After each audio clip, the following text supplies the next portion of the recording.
social basis of self.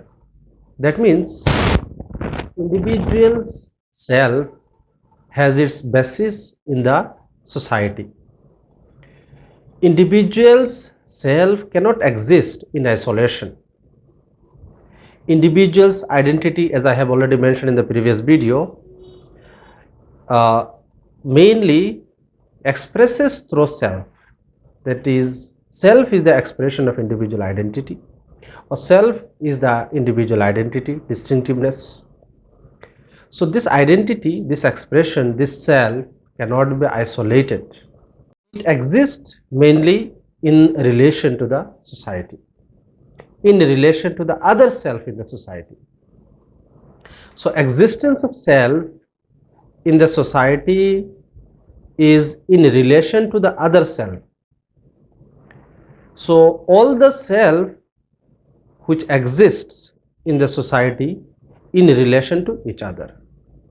So no self in the society is isolated. That means no individual is isolated. So individual's identity, distinction, individual's expression of the personality mainly exists in relation to other individuals and in relation to the society. When we are saying in relation to the society, it means that self develops in the society. Self is not an organ which biologically grows inside the body. No. Self is an identity. Self is a kind of experience. Self is a kind of consciousness. There is self-consciousness which develops in the society. So this development of self in the individual takes place in the context of the society. The development of self cannot be in isolation. So in a society, there is a regulative framework for the individuals. And in this regulative framework, individual's self develops. But again, as I have already mentioned in the previous video, there is two kinds of self, me and I. So regulative self, me develops. I is the actual reaction that comes out, actual expression that comes out or that expresses by the individual. So this particular notion, this particular entity, self, is very, very important for human society.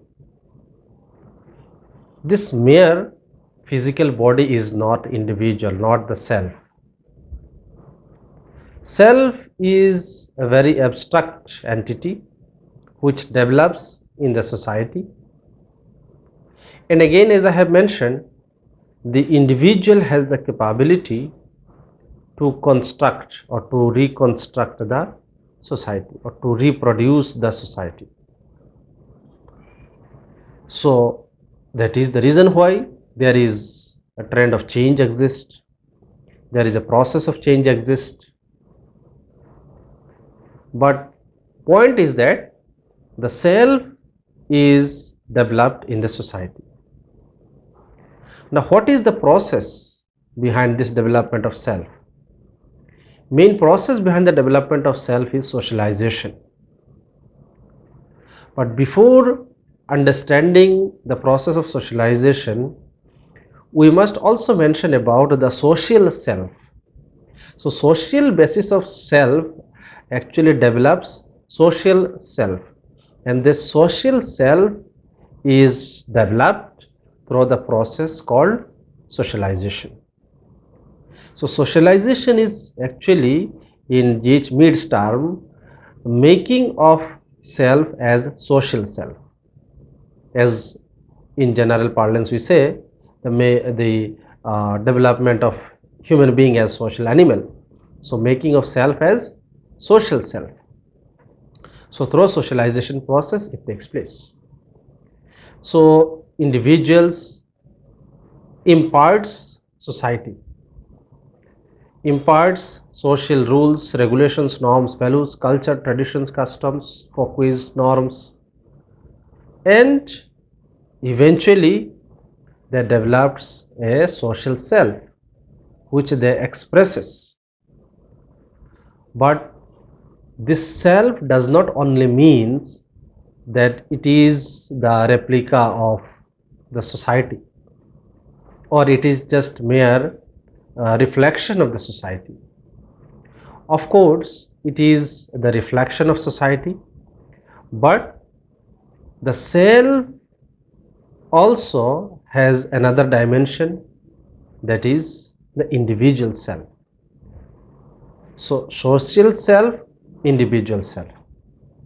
Individual self makes the individual distinct from other. Social self regulates individual self, how to behave, how to act in the society, how to express, how to react in the society. So this is how G.H. Mead tried to understand the social basis of self. So we can say that self is not something, a physical body part or organ which develops inside the body over the period of time, or with the process of the growth of human body. It is not like this. We can take the example of a mad person. The person is considered as mad because his self or herself is not developed on par with the development of physical body. Physical body may have developed and a person attained adulthood, but self has not developed, or there may be the disruption in the development of self, or there may be disorder in the expression of self, disorder in the connection between mind and self. So the balance between self, mind and the individual's physical growth is very important. Otherwise, the person may be either considered as mad or abnormal or the disabled. That means persons may have grown physically, but mentally person may be very childish, may be very weak in expressing the self, in using the mind. This is because of the imbalance between the development of self, mind and the physical body. So here just mere physical body is not the self. So self is something which develops in the society. So how? Through socialization. Socialization makes the social self, but again there is also another kind of self called individual self. So this is how this self develops and makes the society exist. So this much is the present video. I will continue this discussion in the next video. Thank you.